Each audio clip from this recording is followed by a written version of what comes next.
The Samsung Galaxy Tab S7 is an excellent tablet for the price, but there are some things that you need to know before you pick one up. Depending on what you plan on doing with it, I actually think it's underrated. And I don't know if there's a glitch or something going on, but the deal that I'll show you later on is just too good to pass up. It's a fantastic piece of hardware, delivers outstanding performance. We've got a really nice display, excellent speakers, versatile biometric authentication, and some really nice multitasking capabilities. In my Tab S7 Plus review, a lot of users asked me which One UI version I was using because I forgot to mention it. So for both reviews, I'm using 3.1. One reason why you may choose the S7 is the size. We're getting an 11-inch LTPS TFT display that's a little bit taller than something like the iPad Air 4 or the 11-inch iPad Pro, but also narrower. I have both the Tab S7 and the S7 Plus, and while I like the larger display when I'm watching content and multitasking, I do end up giving up some portability. And that's where I think the S7 fits perfectly. If you want something that's not quite as big or heavy,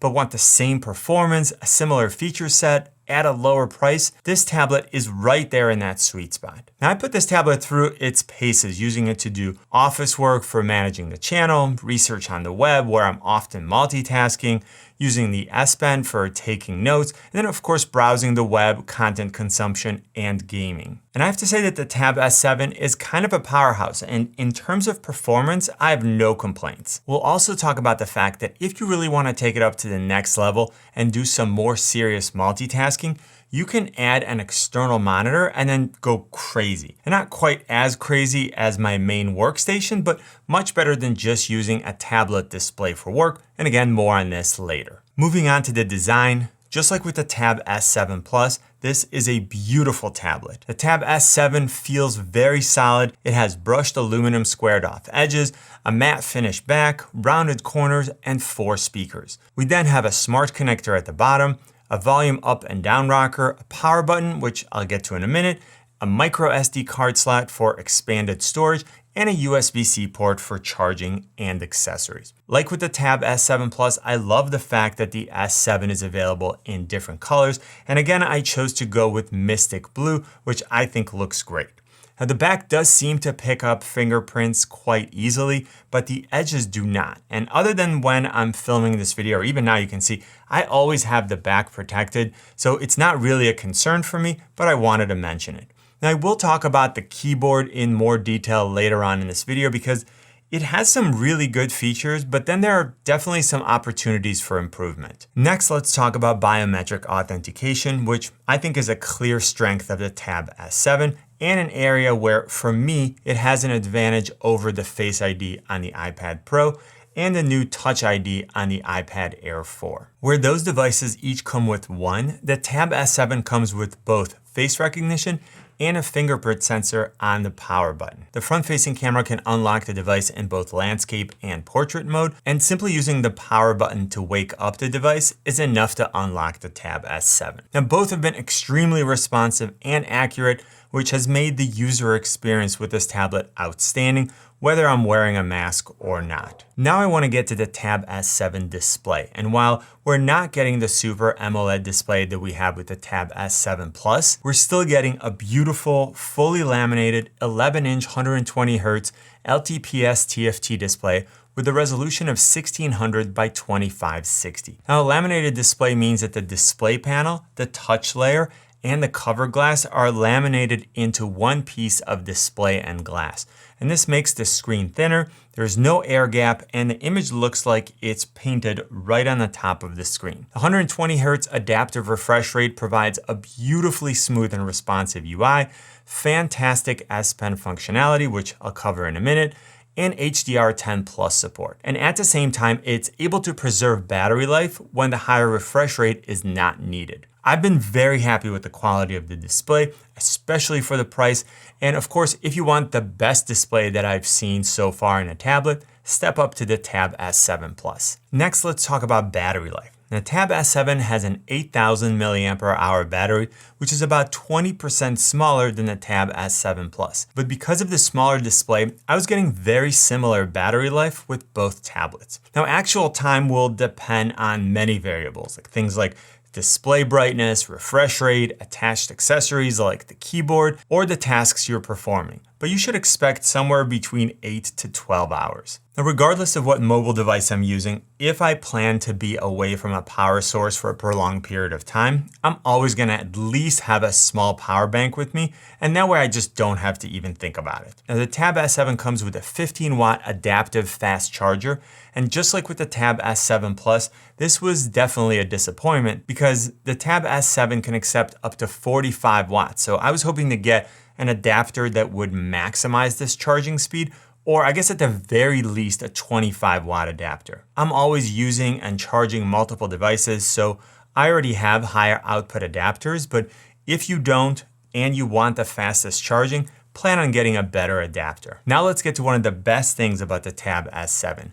Multitasking and DeX. This is an absolute strength of the Tab S7 and something that you should pay close attention to if it's one of your primary uses. The Snapdragon 865 Plus chip from Qualcomm makes the Tab S7 quite powerful. The 128 gig model comes with 6 gigs of RAM, and if you upgrade to the 256 or 512, you'll get 8 gigs of RAM, which is twice what the iPad Air 4 has, and 2 more gigs than the iPad Pro. I'll get to storage options and pricing in a minute, but I very much recommend that you at least get the 256 gig upgrade because the added RAM bonus makes it an even better value. Now moving on to DeX, if you're not familiar, DeX lets you use this tablet with a very similar UI to what you'd expect from a laptop. When you pair the Tab S7 with a keyboard and a mouse, which is what I did, it results in a much closer user experience to actually using a laptop than any of my iPads. You can have multiple windows open, resize them, you can quickly switch between different apps, and you're getting a very familiar desktop-like interface with icons and a taskbar. You can snap apps to half the screen, resize them to take up as much real estate as you want, and stack floating windows. You can also connect an external display using an adapter and then use the Tab S7 with a dual display interface.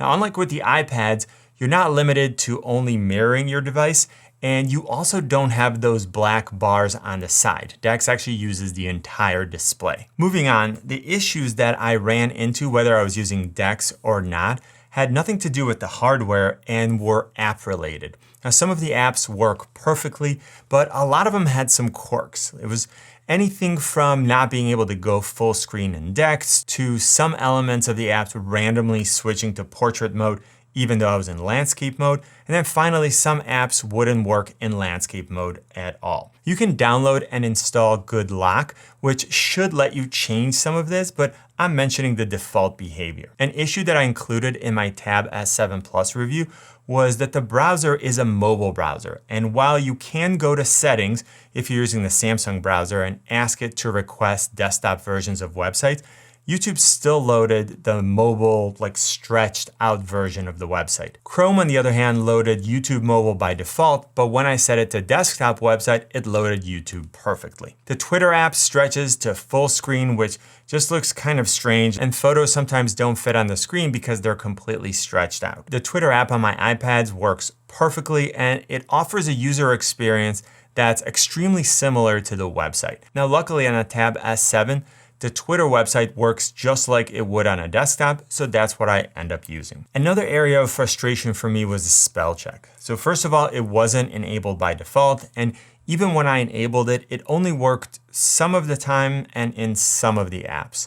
And there were also situations where it worked with the on-screen keyboard, but then it wouldn't work with the book cover keyboard. And that didn't really make a lot of sense to me. Now, going back to the app, I know that a lot of people criticize the Android ecosystem, and some of that criticism is warranted. But what I want you to consider is whether a specific product supports the apps that you actually need. For example, you can't use Affinity Photo, Procreate, or LumaFusion, which are amazing apps for iPad OS, if you plan on performing those types of tasks. But if you want a tablet as a productivity workhorse and you aren't looking to edit photos, create vector art, or edit videos, the lack of those apps isn't really a reason that should deter you from getting an Android tablet. And of course, there are always alternatives that can get the job done. I, for example, do a ton of photo editing on my iPad, but I use Lightroom, which works perfectly on the Tab S7 and the S7 Plus. One of the things that I always try to do is add perspective and context to the details so you don't end up wasting your money. And speaking of money,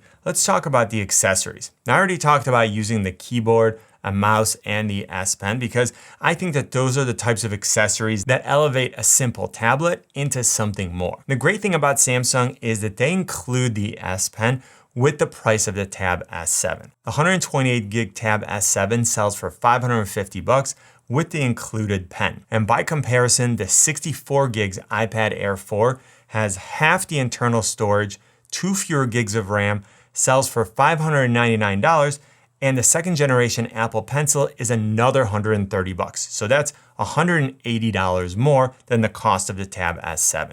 This is not a full comparison of the two tablets, which I'll have up in a couple of days. So if that's something that you're interested in watching, make sure that you hit that subscribe button. Besides the cost savings, I like that Samsung included the S Pen because it eliminates the decision-making process of like, do I really need one? And it creates a scenario where more casual users are finding ways to improve their workflow with this added input device. Now the S Pen pairs and charges wirelessly using the magnetic strip on the back. And I wanna mention that you do need to have it pointed at the camera in order to get it to securely hold. Now I know that some people aren't crazy about the placement of the S Pen because if you wanna have the tablet flat on the desk, it sort of tilts to the left if you're using this back cover. But for my use case, I really like it because the S Pen is always protected by the back of the book cover keyboard, and it doesn't get knocked off when I'm transporting or handling the device like my Apple Pencil often does with my iPad Pro and iPad Air 4. So if you're using the S Pen and just need to put it down for a second because you're using the keyboard so you don't need it, you can still attach it to the top or side depending on how you're holding it, and then you have quick access to it. Now the S Pen has a completely different feel than the Apple Pencil when you're actually using it. And I'll cover this in a detailed comparison. But rather than a rigid contact point, it has a softer feel to it. It's kind of similar to writing on a real notepad where the pages would compress as you write on them and it would like give a little bit. I happen to really like the writing experience with this pen, and as with many features, this is going to be a personal preference. So if you've had a chance to use either or both for things like drawing, taking notes, or any other task, please let me know what you think in the comment section. Now, overall, the S Pen is extremely responsive with super low latency, has a lot of additional functions beyond just being a stylus, but again, that's for another video. Now let's get to the book cover keyboard, which, like I said in the beginning, has some really nice features and some areas for improvement. So starting with the good stuff, it looks great, it's well made, it protects the device, and it securely stores the S Pen. The hinge on the back is nice and solid, and I've had no issues with it staying in place at any height that I use. Now, one of my favorite features is that I can easily separate the keyboard from the back so that when I want to use the Tab S7 as a tablet, the back is still protected and I can bring the S Pen with me without having to worry about it falling or leaving it behind. For how I use a tablet, that's a major advantage over Apple's Magic Keyboard, which again, I can easily remove the tablet, but now it has no protection. What I miss in this version of the book cover keyboard when I compare it to the one for the Tab S7 Plus is the full row of function keys, which let me control a lot of the functionality that I normally have to use the quick panel for. And that's something that's also missing from Apple's Magic Keyboard. Now moving on to the not so good parts, the build quality of the keyboard isn't the best, and it doesn't have a premium feel to it. The actual keys are fine, but they aren't the most comfortable to type on. They definitely do the job, but they aren't on the same level as something like the Magic Keyboard. The trackpad is another definite weakness of the book cover keyboard. It's just not well designed, it's not very responsive, and it requires more pressure than I would like to activate it. And with the diving board design, only the bottom half is clickable. Now, fortunately, you can activate tap to click, which improves the functionality, but even with that, it's not what I would consider a premium trackpad. And moving on, let's talk about the audio and camera systems. The speakers on the Tab S7 are excellent, especially after you activate Dolby Atmos. They're plenty loud and provide a full and rich sound when I'm playing games, watching movies, making video calls, or listening to music. There is no headphone jack, of course, so you'll either need to use an adapter or just use wireless headphones. The microphone is not great, but it will work for video calls. The camera system is another area where this tablet compromises, but You'll need to decide whether that actually matters to you. Just like when we talk about apps, think about whether you actually plan on using the cameras and what you'll use them for. I only use the front-facing cameras on my tablets, and I use them for video calls. So I really like that the camera is positioned in the center of the long edge, and that way I'm framed perfectly in the center when I have the tablet in landscape mode. On the back, we have a 13 megapixel main camera and a 5 megapixel ultra wide camera. Like I said, these aren't the best cameras around, but I'm always going to have my phone with me, and I'm going to reach for my phone before taking a photo with a tablet. So that's not really a feature that I value. Now I want to talk about the price, storage options, and overall value. Right now, the Tab S7 with 128 gigs of storage, 6 gigs of RAM, and the S Pen is $550. Now, ironically, both the 256 and the 512 gig versions with 8 gigs of RAM and the S Pen are $630. So I would definitely grab the 512 gig version. That way you're getting 4 times the storage with 2 additional gigs of RAM for just $80. So you should jump on it. If that's not enough storage, you can actually expand the internal storage with a micro SD card.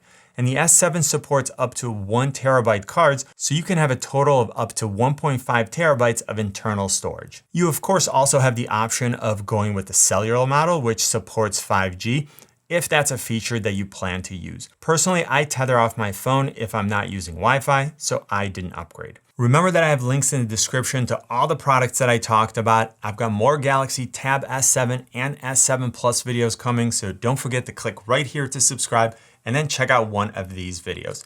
You know what I always say? Buy it nice or buy it twice. Good luck and see you soon.